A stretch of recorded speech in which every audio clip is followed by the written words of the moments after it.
Hello. First year के जी section के प्यारे विद्यार्थियों, गुड इवनिंग। आज आपको पृथ्वी की उत्पत्ति, ओरिजिन ऑफ द अर्थ के बारे में बताया जाएगा।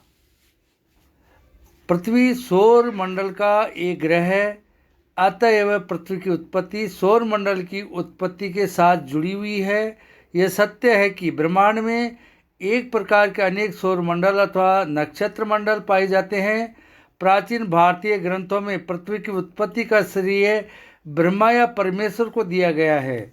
ब्रह्मा का निवास स्थान ब्रह्मांड माना गया है।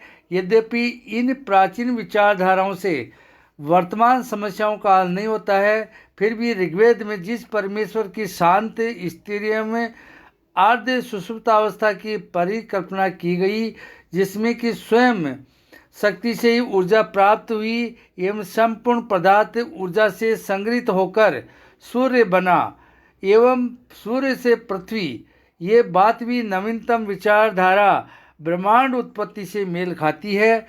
आधुनिक युग में विज्ञान की सहायता ने अनेक जानकारियां प्राप्त कर ली हैं जो पृथ्वी और अन्य ग्रहों के वास्तविक स्वरूप पर प्रकाश डालती हैं।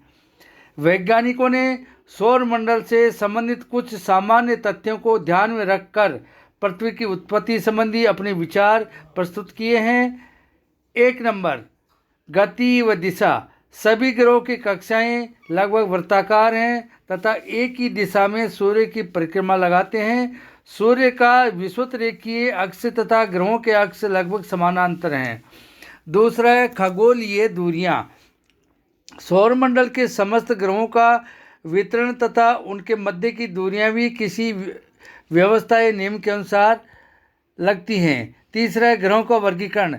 आकार तथा संरचना की दृष्टि से सौरमंडल के ग्रहों को 2 वर्गों में विभाजित किया जाता है, आंतरिक ग्रह तथा बाह्य ग्रह। बुध, शुक्र, पृथ्वी, मंगल आंतरिक ग्रह हैं। बाह्य ग्रहों की तुलना में इनकी प्रभ्रमण की गति तीव्र है तथा सामान्यतः आकार छोटा है। इनकी संरचना लगभग समान है। उपग्रहों की संख्या बहुत कम है। ग्रह बाह्य ग्रहों में बृहस्पति, शनि, अरुण, वरुण और यम सम्मिलित हैं। इनकी परिभ्रमण गति मंद है, किंतु उपग्रहों की संख्या अधिक है। यम को छोड़कर सभी ग्रह आकार में बड़े हैं। चौथा है कोणीय संवेग। यद्यपि सूर्य का द्रव्यमान कुल सौरमंडल के द्रव्यमान का 99% से अधिक है, किंतु इसका कोणीय संवेग कुल सौरमंडल के कोणीय संवेग के 2% से भी कम है। इससे सूर्य व ग्रहों की रचना में आधारभूत अंतर की पुष्टि होती है। आधुनिक वैज्ञानिक विचारधारा में पृथ्वी की उत्पत्ति को सौरमंडल से माना गया है। पृथ्वी सौरमंडल का एक सदस्य है।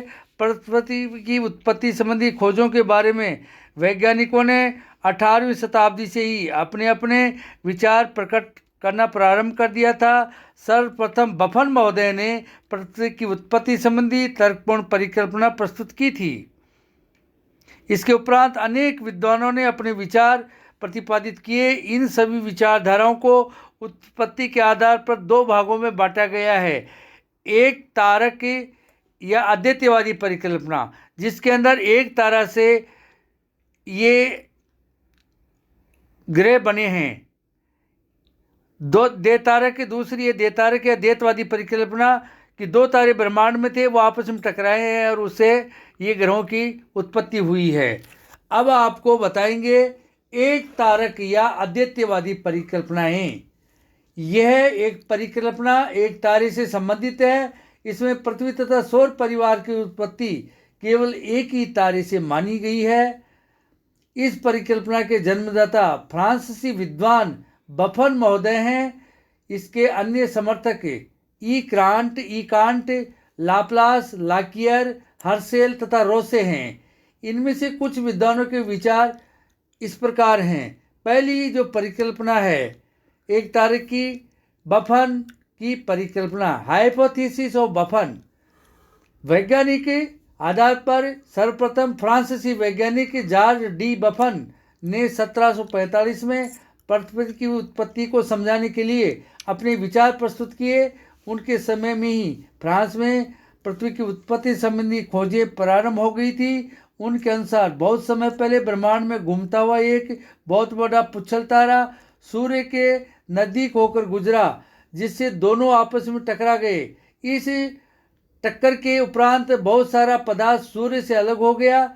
इस प्रकार निकले हुए सूर्य के इस द्रव्य पदार्थ से कालांतर में घनीभूत होकर ग्रहों तथा उपग्रहों की उत्पत्ति हुई। द्रव्य पदार्थ के जो बड़े भाग थे वह ग्रह बने तथा छोटे छोटे भाग उपग्रह एवं अवान्तर ग्रह बने। बाकी का बहुत सारा पदार्थ ब्रह्मांड में ही विलीन हो गया। इसकी बफन महोदय की ये आलोचना भी हुई है इसके अंदर। उसके अंदर आलोचक ये कहते हैं कि यह परिकल्पना अपने आप में बहुत सत्य प्रतीत हुई। लगभग 50 वर्षों तक इसके विपरीत किसी प्रकार का कोई तर्क नहीं दिया गया, लेकिन वैज्ञानिक युग में इसका भारी विरोध किया गया, जो निम्न प्रकार है। एक नंबर, सर्वप्रथम विद्वानों ने ये बात सिद्ध की कि अंतरिक्ष में सभी पिंड अपनी अपनी निश्चित कक्षाओं में परिक्रमा करते हैं। ऐसी स्थिति में विशालकाय पुच्छल तारा दूसरी कक्षा में आकर सूर्य से कैसे टकरा गया है? अगर ये बड़ा पुच्छल तारा सूर्य से टकरा गया तो इसके बाद आज तक कोई ऐसा उदाहरण क्यों नहीं मिला? ये प्रश्न करते हैं इसके आलोचक। दूसरा है, उन्होंने बोला कि विशालकाय सूर्य से पुच्छल तारे की टक्कर इतना महत्व नहीं रखती कि वह बहुत सारा द्रव्य पदार्थ सूर्य से अलग कर देता। साथ ही सूर्य की आकर्षण शक्ति इतनी तीव्र है कि वह अपने निकले पदार्थ को तुरंत अपने में सोख लेता। अतः किसी भी प्रकार से सूर्य का पदार्थ अलग होना संभव नहीं है। तीसरा, उन्होंने फिर आलोचना में बोला, यदि सूर्य से पिघला हुआ पदार्थ अलग भी हो गया तो उससे बने ग्रह तथा उपग्रह गोलाकार कैसे हो गए, क्योंकि सूर्य का पिघला पदार्थ तो अनियमित था। चौथा है, आलोचक कहते हैं बफन ने ग्रहों तथा उपग्रहों बफन ने बंद कर